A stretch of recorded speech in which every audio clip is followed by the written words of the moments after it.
Pemerintah telah menetapkan target kunjungan wisatawan asing ke tanah air pada tahun 2025 sebesar 16 juta dan 23,6 juta pada tahun 2029. Menyikapi kebijakan tersebut, Indonesia Inbound Tour Operator Association berupaya meningkatkan kontribusinya dalam mendatangkan wisatawan mancanegara ke Indonesia melalui kerjasama dengan tur operator mancanegara.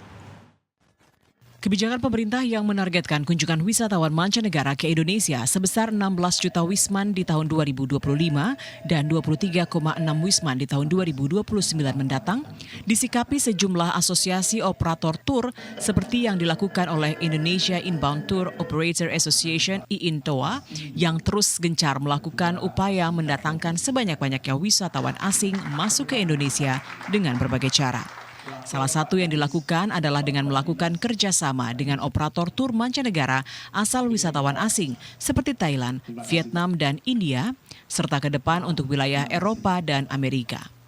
Ketua Umum IINTOA, Paul Edmundus Talo dalam acara Musyawarah Nasional Munas kedua IINTOA menegaskan, anggota IINTOA siap berperan aktif meningkatkan kedatangan wisatawan luar negeri ke Indonesia.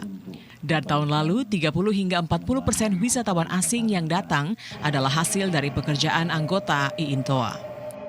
Adalah bahwa anggota IINTOA berkewajiban untuk merencanakan, mendatangkan, dan melaksanakan wisatawan dari luar negeri di Indonesia sebanyak-banyak. Dan membantu pemerintah untuk memenuhi target yang ditentukan oleh pemerintah.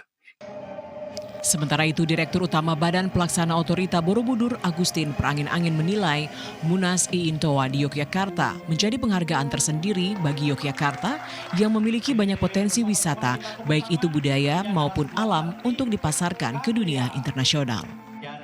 Jadi kalau kita hitung sebenarnya biaya promosi dan kunjungan wisatawannya, kalau kita bagi rata-rata, kita masih murah biaya promosinya.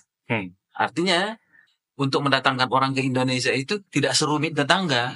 Hanya saja tetangga uangnya lebih banyak. Gitu, untuk mempromosikan. Jadi walaupun rumit, dia bisa mendatangkan. Bahwa IINTOA ini adalah untuk memajukan pariwisata di Indonesia menjadi pariwisata yang berkualitas. Tentunya kolaborasi menjadi satu keniscayaan yang harus kita lakukan untuk kemudian bisa memberikan advice kepada pemerintah daerah, khususnya daerah Semua Yogyakarta, untuk bagaimana mengembangkan destinasi kami sesuai dengan kebutuhan dari wisatawan mancanegara. Munas kedua IINTOA tidak sekedar memilih ketua umum baru dan menyempurnakan ADART, namun juga membahas rencana kerja yang mencakup upaya meningkatkan kunjungan pelancong asing menjadi fokus dalam Munas.